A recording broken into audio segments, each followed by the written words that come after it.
Hello my dear friends and welcome to StudyIQ.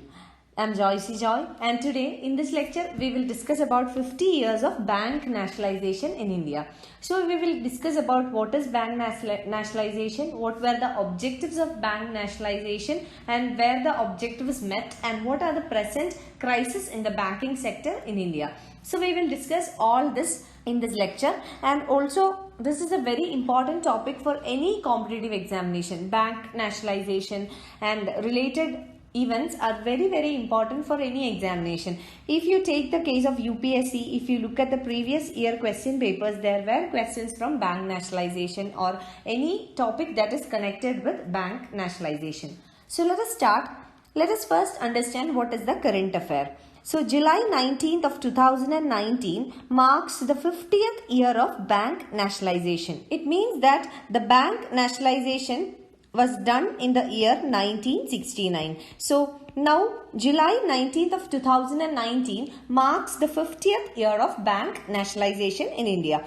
So 14 commercial banks were nationalized in the year 1969 in the first phase of nationalization in India. And this was done by the Indira Gandhi government, the then government, that is the Indira Gandhi government, where Indira Gandhi was the Prime Minister. So this is the current affair, and based on this 50th year of bank nationalization in India, we will discuss about what is nationalization, what were the objectives of nationalization, what were the implications or outcomes of nationalization in India.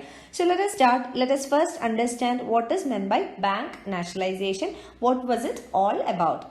So the bank nationalization or the first phase of bank nationalization in India was carried out in the year 1969, and before this SBI, that is State Bank of India, this was the only bank under the public sector. That is, SBI was the only bank that was in the public sector or whose majority shares were held by the government till then, that is till 1969. So in 1955 SBI or the State Bank of India was nationalized, or a majority of the shares were held by the government.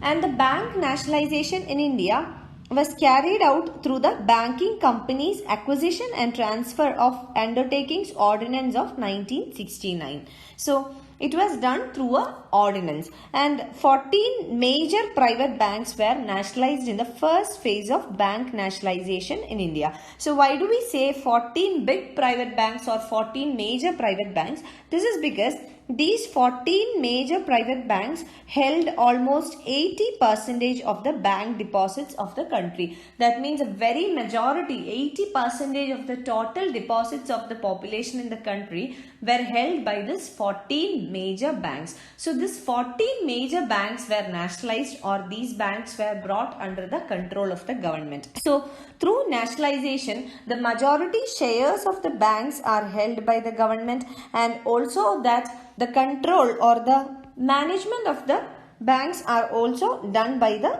government. So this is meant by bank nationalization. Now moving on, let us understand what is the rationale behind bank nationalization in India.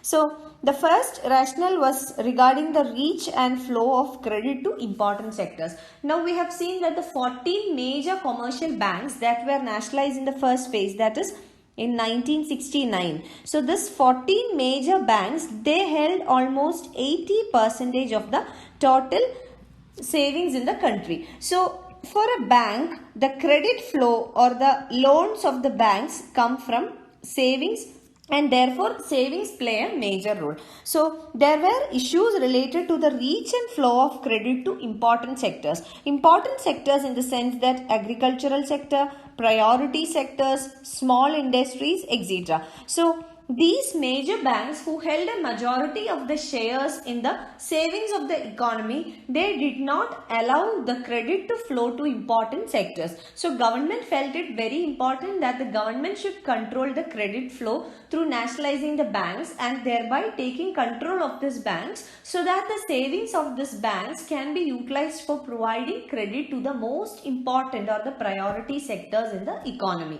Now, second objective or rationale was to increase the savings also. This is because at the time of nationalization, that is in 1969, the public had confidence in government rather than in private individuals. So if the banks were managed and controlled by the government, the public would increase the rate of savings. So thereby the government can increase the credit flow to priority sectors. So these were the objectives. So by summing up, we can say that the major objective of bank nationalization for the government was that the credit should flow to the priority sectors or to the most important sectors. And in the first phase of nationalization, that is in 1969, 14 major commercial banks were nationalized. And in the second phase, that is in 1980, another phase of nationalization took place in 1980, and then 6 major banks were nationalized. So the 14 major banks that were nationalized in the first phase includes Allahabad Bank,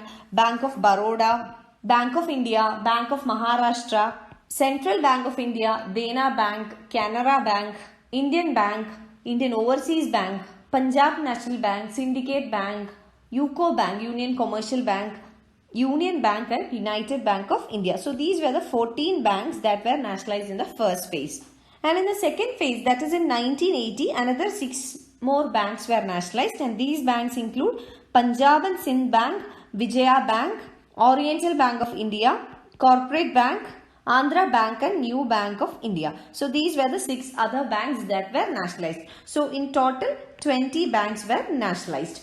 So this is nationalization and the rationale of nationalization. So now moving on to the implications of nationalization. Rather, this is the most important topic under bank nationalization. So what were the implications or what were the outcomes of bank nationalization? So if we look at the outcomes or the implications, the first one was that the bank deposits and the financial savings increased drastically. This is because people had more trust on the government than the private individuals. So the people started saving more. Therefore, the bank deposits increased and also the financial savings with the banks increased. So what does it imply? It implies that the banks had more money to lend out. So the credit flow in the economy increased. The government was able to prioritize the credit flow and thereby allocate resources or credit to the most important and priority sectors of the economy. For example, agriculture or small industries. So these sectors were neglected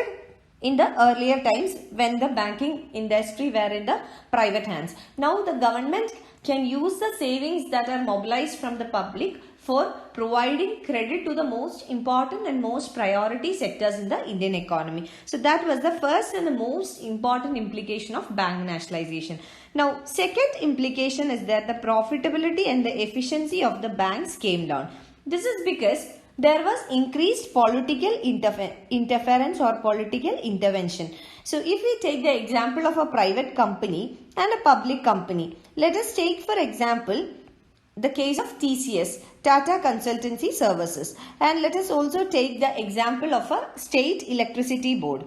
Now, for which of the organization would be the profit and the efficiency more? Or let us take the example of Indian Railways. So whether TCS or Indian Railways would be making maximum profit, there is no doubt it is a private organization. Now again, the efficiency is also more in case of a private organization. So considering the profitability and efficiency, both of these came down because of increased political intervention and also overstaffing. All these factors contributed towards lesser profit and also lesser rates of efficiency within the banking sector.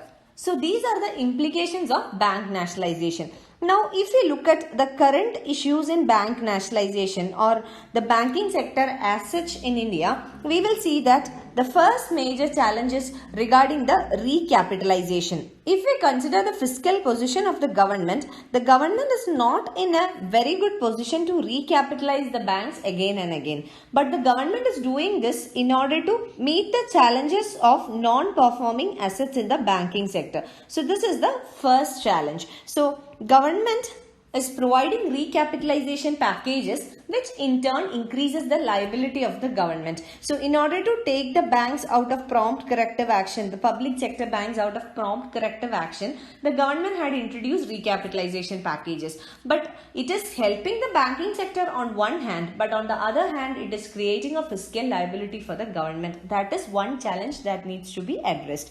Now, second one is the technological challenges. If we compare the private sector banks with that of public sector banks, we see that there is a technological challenge in the public sector banks. This is because the public sector banks have a weak balance sheet and they are not able to equip themselves with the latest technology. Now, the third one is regarding reforms. In the present banking setup, it is very difficult to introduce reforms, especially structural reforms in the public sector banks. So, these are the major challenges that the public sector banks face when compared to the private sector banks.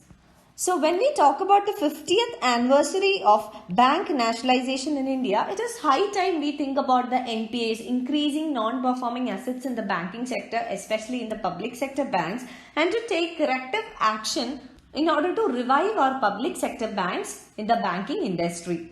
And in this regard, the government can also think about revising the recommendations of Narasimham Committee. The Narasimham Committee recommended that the government shareholding in the public sector banks